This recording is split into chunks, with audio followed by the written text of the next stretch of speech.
It's a Tuesday, we're choosing happiness, and we are choosing to bring you a very fresh and exciting episode of Smile the Coffee. As usual, Diana Master and Aina Raisa Koyo are gracing your screens this morning. How are you? Doing great. How are you doing? I'm doing fantastic. I'm excited for the long weekend, to say Oh the yeah, least. it's only tomorrow and then Thursday is the long weekend. Yes, I've ma'am. plans with my high school friend. So we are going to, just sit and eat good food. I'm excited to catch up with her. I've only seen her once this year, after like maybe some 6 years or some 4 years. Whoa. We are trying to, just reconnect. We used to be a group in high school, and we were in the hostel. So we were a group, and then, as life would have it, after high school, you then go to different university, and so then you lose touch of one another. So now we are trying to reconnect. Some people did not show interest, but that's fine. Some people are married, so the interests are different. Some people live out of town, so those of us that can reconnect, we are reconnecting. That is beautiful. Yeah.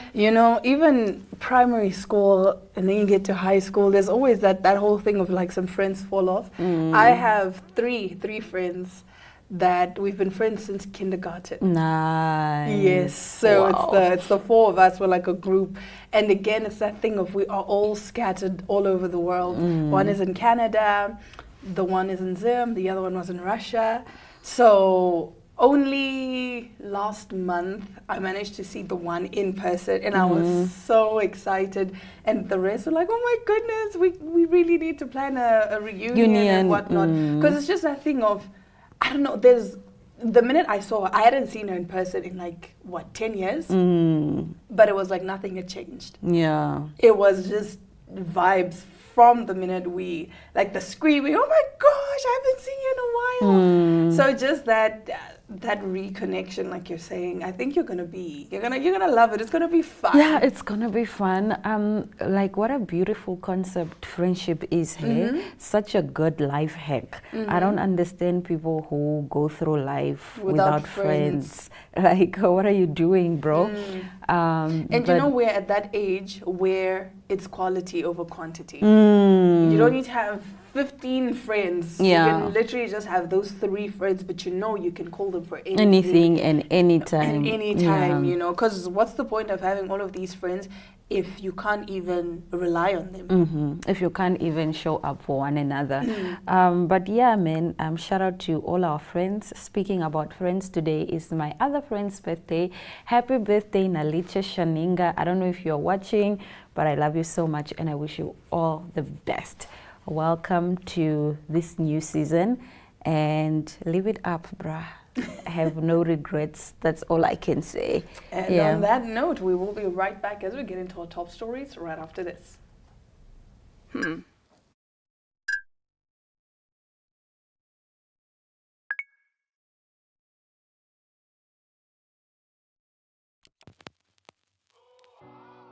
eTicket, your online ticket solution for events and event marketing, bringing you ease of mind and making sure that your event gets out there.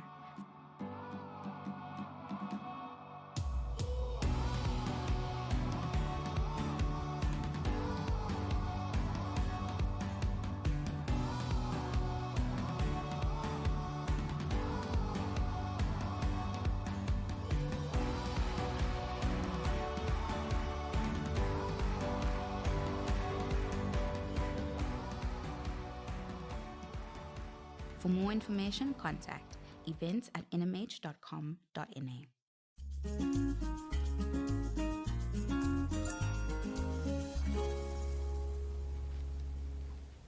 Getting into our top stories, a mom is catching heat on TikTok. She says she cried after giving birth because my baby was so ugly. Trolls say I'm cruel, but I have my reasons. Some folks are born with faces that only their mothers could love. This kid wasn't even that lucky.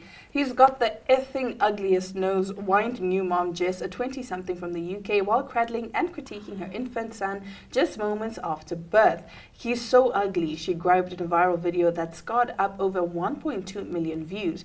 I literally stared at him and cried because I thought he was so ugly while I was in shock after labor, the Gen Z confessed in the closed captions of the clip, admitting, however, that she eventually warmed up to her little one's looks. I thought he was cute after a few hours, she wrote, before begging social media savages not to come for her throat in fury. She blamed her initial repulsion to the youngster on postpartum hormones. As expected, outraged digital detractors dragged the mean-spirited mama across the internet for her honest remarks, and things got ugly.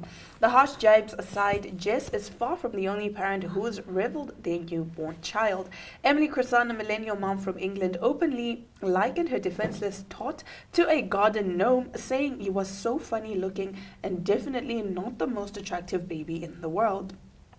And shameless moms, excuse me, around the globe eagerly shared snaps of their cringe-worthy kiddos for the Ugly Baby Challenge, a virtual call to spotlight unattractive tykes. The controversial trend dominated TikTok shortly after the pandemic. She's very mean-spirited. She's so mean. Listen, Like- at least she says it, and other people, like, we might think it. Nah, fam. She went ahead and said if it. anyone shouldn't say it, it's her. Listen, Nah, hear me out. nah. When I gave birth, no, my baby, oh, she was so beautiful. I was like, damn, I ate with that, you know, she was so cute. Then there at 3 months, I was like, oh my gosh, oh my goodness, why do you look like that? Like the cheeks, I was Sis. like, oh my goodness. Sis. And then when she started dropping like that baby, I think around like 7 months, then she started being cute again. I was like, whoo, thank heavens. Oh, Like you I was guys like, are no, mean. I have to look at you. And We love don't you. decide our looks. I know, but like, So for you bro. to point it out is very petty, uncalled for, and just borderline mean. I got it from my dad. My dad, once upon Nah. a time, on his deathbed, looked at my cousin's son and went, "Ah, your child is ugly. Oh, no. He has the face of a grown manager at ShopRite." I was like, "Oh, Yo, but nonetheless, just to quickly go to our next story. So you know, Cowboy Carter started yesterday in Los Angeles, and there has been talks. We've seen pictures that the stadium did not sell out. We've seen some empty seats, and that is a whole conversation. Some people are angry because they had bought their tickets for 1,200 USD, some Sure. 800, and now yesterday the tickets were dropped to low levels, and the fans were just like, you know what, we are not happy. I bought my ticket for this much. I can't believe somebody will buy the ticket and possibly sit next to me for an extremely low price. So yeah, that's the conversation. Just to quickly wrap it up. So she performed last night. She brought out Rumi. Blue Ivy was there. I think the conversation now, the thing that is trending the most is Rumi's reaction to being on stage with her mom. She was so excited, such a sweet little girl. And yeah, so some people are saying that Beyonce has everything going on. She's selling tickets, she's selling hair, perfume, Oh my goodness. cognac, everything. So now Everything. her fans, some are saying perhaps that's why the fans didn't show up, but we don't know. Maybe the fans will catch her in the next town. So maybe it was just Los Angeles. Perhaps the Los Angeleses have seen her all over. And Besides, yeah, I feel like Cowboy Carter. Okay, I don't know what was the one before that. it was still Cowboy you Carter. see, I feel like it's Yeah. gone on for forever and a day. I Yeah. thought it was done. No, it's not. And it's coming to Cape Town. Oh, Yeah, I don't know if it's Cape Town or Joburg, one of the two. It's coming to Oh, Africa. finally a Yeah. world tour that actually involves The whole world. Africa. Yeah. Because they say world tour and it's just Europe and the Americas, and you're like, no. But anyway, That brings us to the end of our top stories. Right after this, let's take a look and see what Glenora got up to. All I can tell you is that there were flowers surrounding her. The girl was definitely in bloom.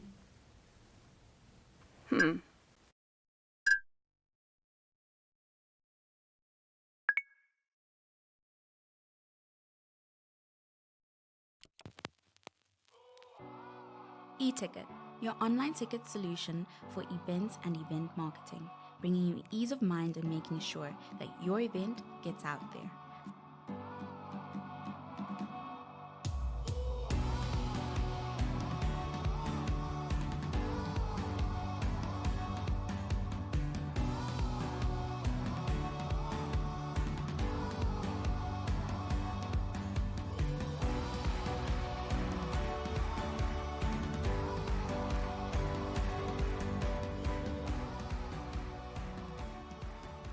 For more information, contact events@nmh.com.na.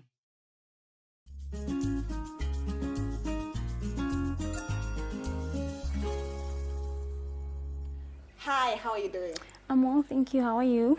I'm great. I mean, this is so beautiful. Did you do this yourself? Yes, I did it myself this morning, actually. This morning? Yes. Wow, wow. Like I said, I feel like I'm a bride. Guys, someone's son, please put a ring on this. Can we talk about your business, Trendy Florals? I hope I'm saying it correct. Yes, you are Trendy Florals. Okay, it's the Trendy Florals, but Nemra doesn't recognize the, so they say Trendy Florals. Yes. Oh, I see. We gotta follow the rules. Yes. Tell me about it. How did you come about creating a flower shop for weddings? Okay, so basically I was a student studying, pursuing my human resource management degree, and I was looking for a job, but then I couldn't find a job. So then I thought to myself, we had a conference at church, the theme was floral. So then I thought to myself, maybe I could create flower crowns to get extra money, because everybody was going crazy looking for flower crowns. So I designed and then I advertised it on my personal social media.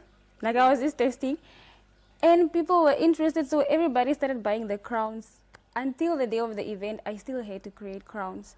Wow. So that's how it started. And I always say that I started my business with 50 Namibian dollars, and it was the last 50 Namibian dollars that I had. Wow, did you guys hear that? 50 So, yeah. Namibian dollars. You know, sometimes business ideas, you don't need to have like a lavish amount. You know, Yes. you just have to have a great idea, see a need in the community, and, you know, service that need. Yes. What are some of the challenges that you faced, you know, running a business? I know that anybody who goes into the world of business, it's really, really hard. So some of the challenges that you can mention for us, please. Okay, first of all, one thing that I learned during my business career is, as a person, you have to be whole, you have to be in the right mindset, because whatever is going on the inside will reflect in how you treat your clients. Obviously, when I started, I was still an amateur. I didn't know anything about business. I did study business at school, you know, entrepreneurship, had marketing classes, which I'm good at. But are you ready emotionally to deal with people?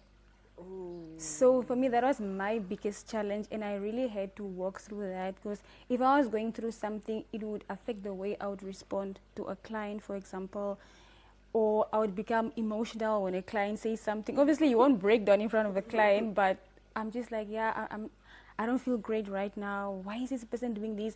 And now you take it personal, but it's not personal. Maybe they are also going through something, and they are also just, like they say, we only project, basically. So yeah, I think for me, the hardest thing was to have to always to work on my mindset, work on communication skills, work on how to deal with clients, even though I know that, okay, this client is not right, I'm right in this moment, but how do I deal with that in a professional way and not having to just, because I'm me, you are you, and I'm human, you're not going to treat me the way you want to, but just putting myself back and putting the client first in whatever situation I find myself. I totally So, agree yeah. with that. If you've ever worked in any service industry, be it whether you're a waitress, a bartender, etc., you kind of sort of build a muscle for that, where you Yes. don't personalize it, and it's just like this. Probably somebody having a bad day has nothing to do with me, Yes. and I have to still be professional. This leads me into my next question. How do you guide brides into choosing the perfect flowers for their special day? I mean, let's say I'm a bride. Amen. Yes, amen. We are manifesting it. Eh? Yes, yes, yes. So how would you guide me into choosing the perfect flowers? Okay, so one thing that I realized is most of the brides actually know what they want. So they come to you, I'm looking for this design, this colors. But then sometimes I'm like, that and that won't work together. Then I would suggest, okay, what is your theme? Maybe your theme is bohemian. If your theme is bohemian, for example, you can't carry a tulip bouquet. It's not gonna match, because now probably your centerpieces on the table for deco, it's pampas grass, bunny tails, you know, these cannot feature. So then I would suggest, okay, let's rather look at this design. What do you think about this? Then most of them are usually always open to it. For another example that I can give is for northern weddings, the sun is very hot. So when they carry live bouquets for 2 days, it doesn't look the same way as the previous day. So I know that I can make money out of it, but I would rather tell a client, listen, are you planning to carry this for 2 days? If you are, let's rather incorporate folks' roses to it. Because tomorrow your bouquet is going to look ugly. It's going to be yellow, it's going to be wilted because you're carrying it the whole day. So now it's up to the client to say, yes, I would take that, or let me take 2 bouquets, which will be more expensive, but if you go for the option that I'm giving, it would be affordable. So yeah, that's... Speaking of, you did mention that flowers, you know, they have those issues. What are some other concerns that the brides have in terms of flowers? And how do you, you know, advise them or guide them in that regard?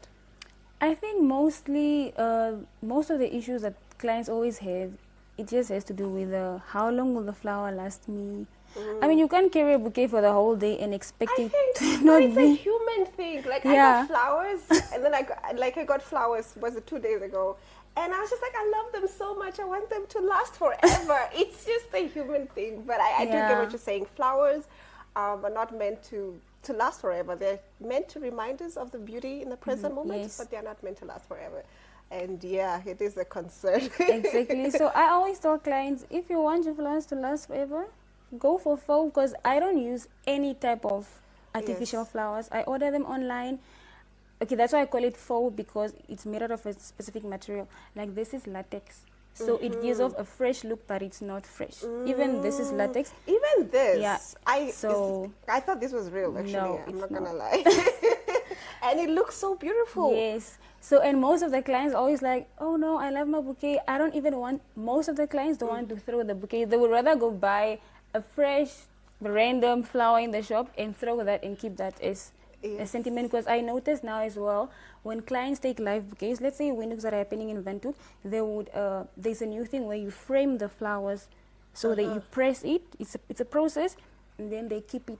Oh, that's actually really sweet. Yeah. I would want to do something like that. So yeah, most clients actually don't want to give away their bridal bouquets because they feel like it's something very special to them. Speaking of bridal bouquets, I love this one. I know you have quite a few around us.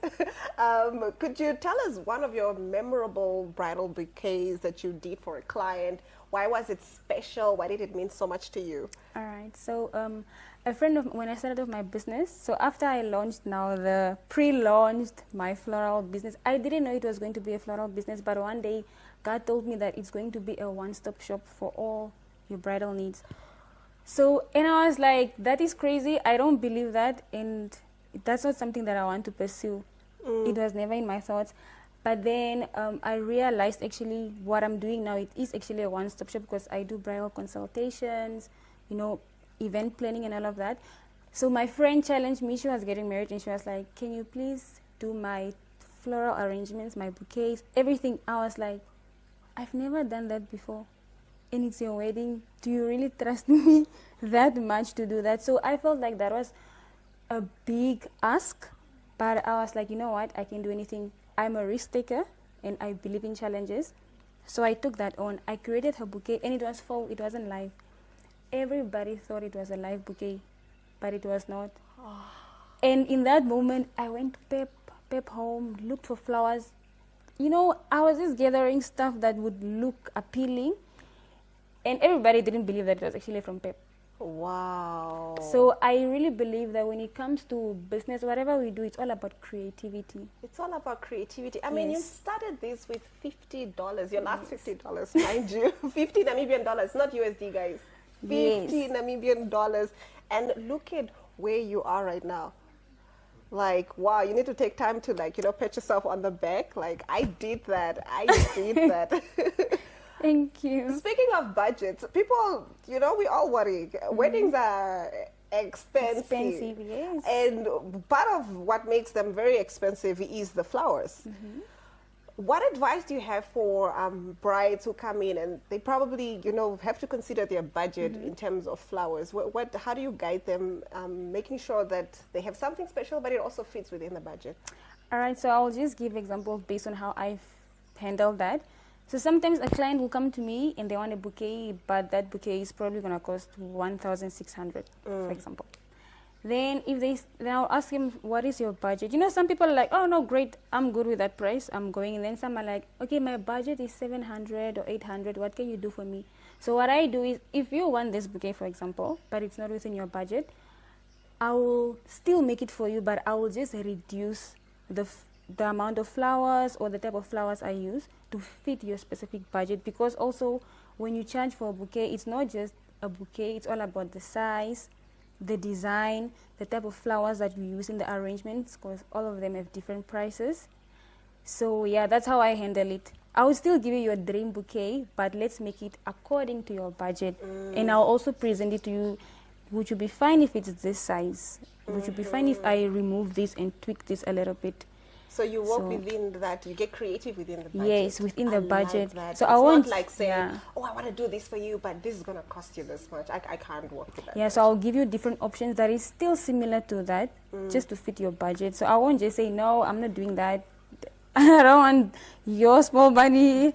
You have to pay for this. No, I would really work with you and to help, because I mean, a wedding, I feel like it's a very special day, and I don't want to be that person where the bride is like, yeah, because of my floral designer, I didn't have a good wedding. Yes. And you would always have that. And at we the back remember of the your flowers, mind. guys. We remember Yes. the flowers. They're shallow like that. So yeah. I'm sure you have a lot of cases of just challenges and people, you know, like what you said earlier, you're dealing with different characters. How do you handle last minute cancellations and how do you try to mitigate that doesn't, you know, burn a hole in your pocket as a business? Okay, so this is how I run my business.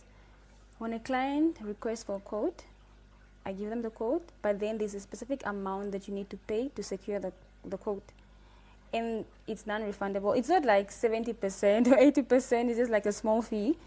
Because I feel like sometimes if you request for a quote, let's say in January, you're getting married in March, or no, let's say August, you might change your mind in the design that you want. So then you have an option to change, but the quote remains the same. But if you decide you don't want it, then you lose out on the deposit that you paid for the quote. However, last minute changes, it depends on what I have available, because some things are not accessible locally. I have to bring it in. If it's accessible locally, I will gladly do the changes that you want me to do. But if it's not, then we have to compromise in what we can offer. I'll present you, this is what I have that is similar to that. Would you go for this? Or Which makes a lot of sense, Yeah. which totally makes a lot of sense. A lot of people don't know what to do when it comes to weddings. Exactly. Like, if I were to get married tomorrow, I would be, I mean, if I had somebody propose to me and then, you know, I have to have a wedding soon, I wouldn't know the first thing to do. yes. So visiting like a florist, should I bring something along? Should I, like, what is the first meeting initially supposed to look like? Or how would you advise somebody, a bride, like if you're coming to see me, this is what you bring, or you don't bring anything, like how should that process go? So, okay.